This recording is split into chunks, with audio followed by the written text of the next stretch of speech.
Friends, வணக்கம் வணக்கம் வணக்கம். இயல்பானவளுக்கு சேனலுக்கு உங்கள் அனைவரையும் அன்போடு அழைக்கிறேன். ஃப்ரெண்ட்ஸ், இதுதான் சோயா முளைக்கட்டிய கீரை. ஏற்கனவே நான் பாசிப்பயிர் முளைக்கட்டிய கீரை நான் சமைச்சேன் ஃப்ரெண்ட்ஸ்.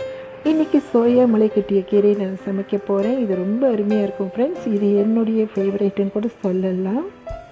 இன்றைக்கி நான் இந்த கீரையை தான் சமைக்க போகிறேன் ஃப்ரெண்ட்ஸ். ரொம்ப அருமையாக இருக்கும் சமைச்சா.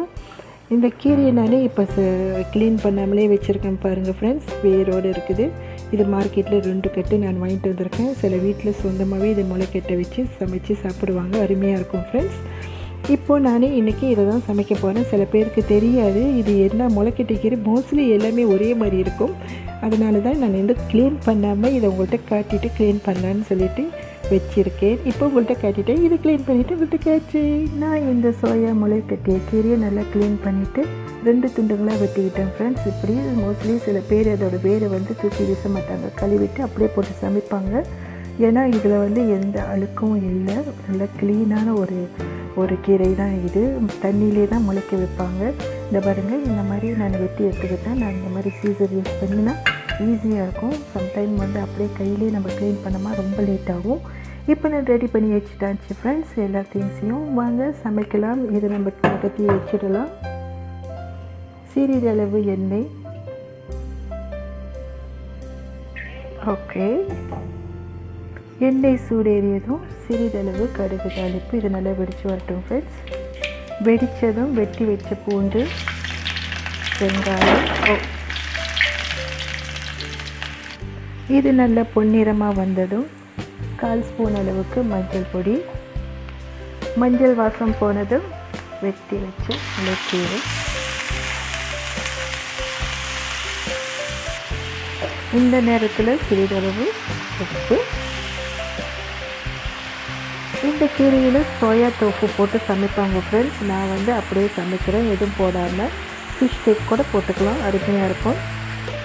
கொஞ்சமாக நீர் சேர்த்துக்கலாம் ஃப்ரெண்ட்ஸ், ரொம்ப வேண்டாம், கொஞ்சமாக.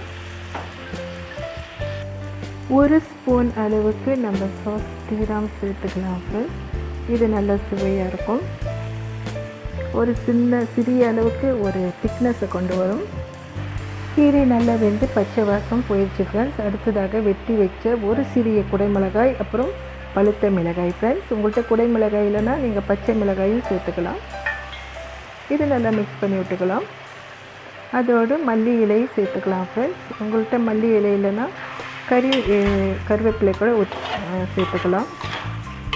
மல்லி இலையாக போடணும்னா அந்த மனம் நல்லாயிருக்கும் ஃப்ரெண்ட்ஸ் இந்த சமையலுக்கு. அதுக்காக மிளகாயை போட்டுட்டு 1 நிமிஷம் வேக வச்சுட்டு நான் இப்போ அடுப்பை ஆஃப் பண்ணுறேன் ஃப்ரெண்ட்ஸ். பேக் பண்ணிவிட்டு உங்கள்கிட்ட காய்ச்சி பாருங்கள் ஃப்ரெண்ட்ஸ். இது பார்க்க மட்டும் இல்லை, சாப்பிடவும் செம்ம அசத்தலாக இருக்கும் ஃப்ரெண்ட்ஸ். வேணும்னா நீங்களும் இதே போல் ட்ரை பண்ணி பாருங்கள்.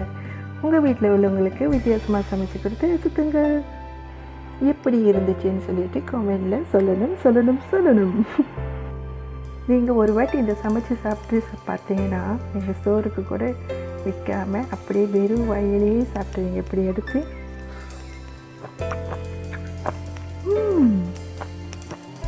அப்படியே சாப்பிடுவீங்க ஃப்ரெண்ட்ஸ்.